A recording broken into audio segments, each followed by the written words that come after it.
Just want to let you lot know that if you're watching this clip on the Fozcast YouTube channel, the full episode is now available to watch exclusively on Spotify, and it's free. Come on. So Wayne Rooney comes in.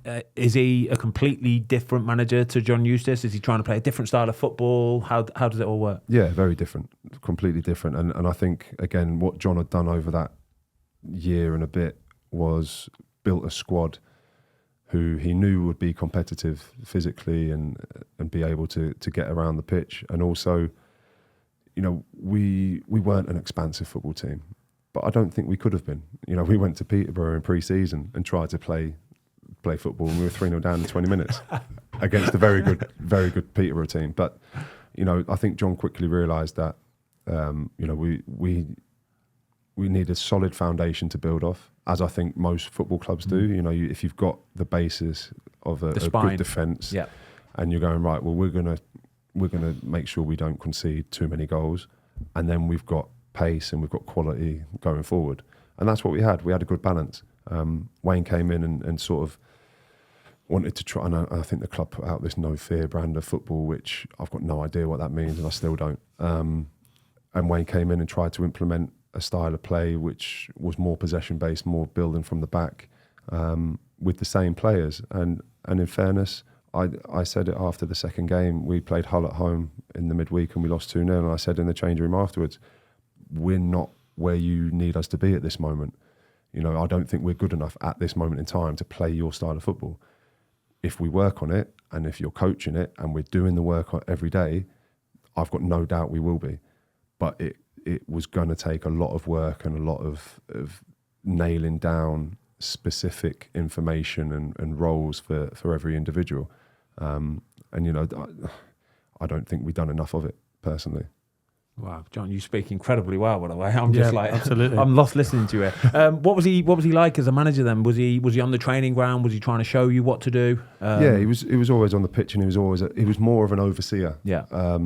So I felt like I got on well with him. He might say different, but you know, I had a couple of nice conversations with him, and he made it clear he wants to be a manager, not a coach. So he's not going to be the one setting up the sessions and delivering sessions all the time. You know, he has his backroom staff for that, but you know, he'd dip in and out during the sessions, and you know, it's funny because you forget how good a player he was, because you know, we're on the training pitch and he's trying to, we're doing this little drill, and he's like, no lads, listen, want you to do this. And he's taking a touch and just pick this ball over the top, and it's like inch perfect, and you're looking at him and he's got Air Force Ones on.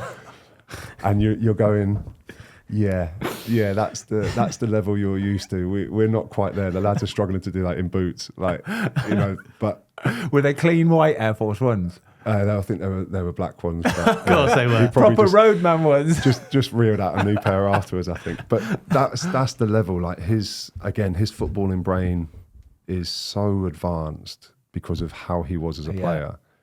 You know, and I think it's trying to get that dynamic when you're someone like Wayne Rooney to understand you're not dealing with a team of Wayne Rooneys. Yeah. So, you know, you almost have to just reel it back and go, right, what little bits can I start to implement within this group so they can almost get to that point, hopefully, but they're still not going to be Wayne Rooney. What was his demeanour like, his character? Because obviously as a player, you know what Wayne Rooney's like. He's all action. He is like a bull. Like a bull, mate. He is happy to lose his rag at a moment's notice. What was he like as a manager?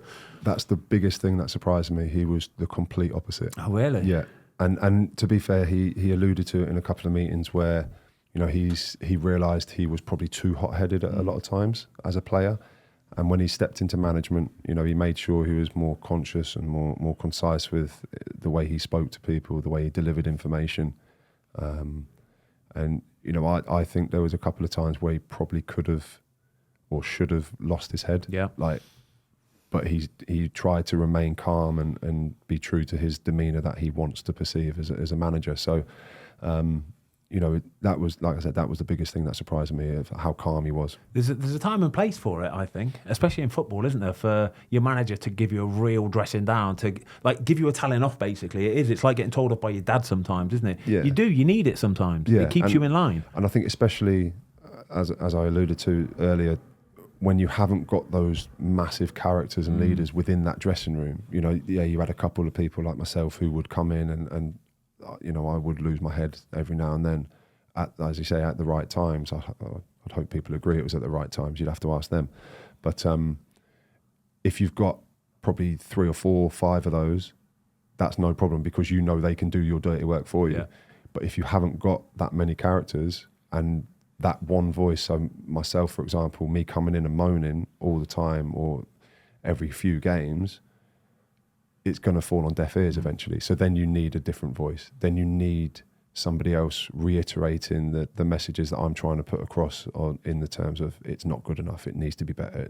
We have to get ourselves going, you know, and I think that would have been the ideal time for him to step up and become what a lot of people, like you said there, would perceive Wayne Rooney as, is someone who would let you know exactly what he's thinking and let you have it when it needs to be. Okay, then, so we're getting to the end of Wayne Rooney's tenure. I think it was 20 odd games or 15 something. Games, 15 games.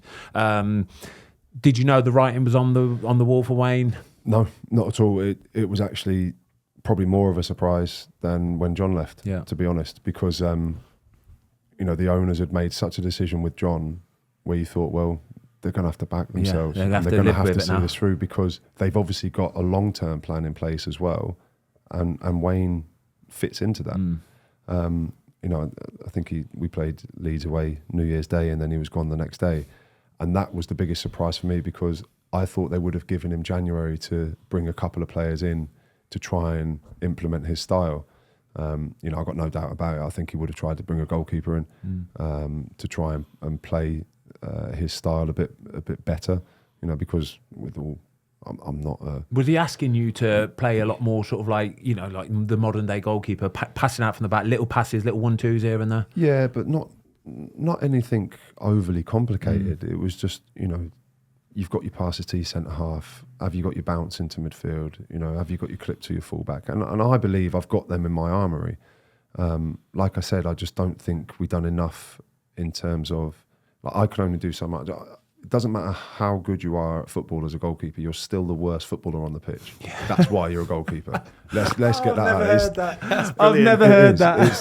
It's factual, you know. I've never heard that. So Edison thinks he's great, but he ain't that good. He's still the worst. Edison, Ter Stegen, they are still the worst footballers on the pitch. They're very good, but they're still worse than the outfield players.